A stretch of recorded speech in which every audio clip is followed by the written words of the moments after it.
আমি মালিকপুর কোচিংয়ে পড়তে যাচ্ছি। বুবু, তুমি কলাপাড়া দক্ষিণ পাড়া আম্মাজান খাদিজাতুল কুবরা মক্তবে পড়তে যাবে না?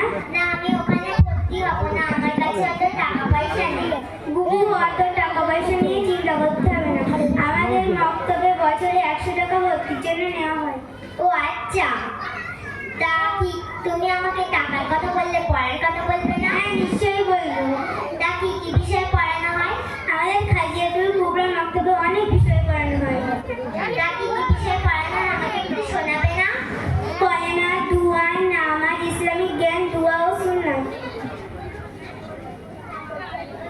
তোমাদের আম্মাজান খাদিজাতুল কুবরা মক্তবে এতগুলি বিষয়ে শিক্ষা দেওয়া হয়, তাহলে দুয়া ও সুন্নাত কাকে বলে? আল্লাহ পাকের কাছে চাওয়াকে দুয়া বলে, নবী পাক সাল্লাল্লাহু আলাইহি ওয়াসাল্লাম তারিকাকে সুন্নাত বলে। খাওয়ার শুরুতে কি দোয়া বলবো?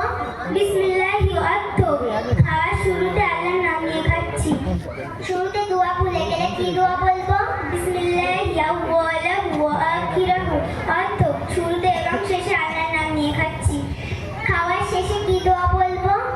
খাওয়ার শেষে এই দোয়া বলবো, আলহামদুলিল্লাহিল্লাযী আত'আমানা ওয়া সাকানা ওয়া জাআলানা মিনাল মুসলিমিন।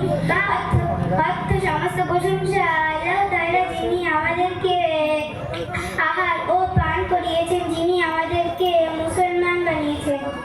বাহ, বুবু, খুব ভালো।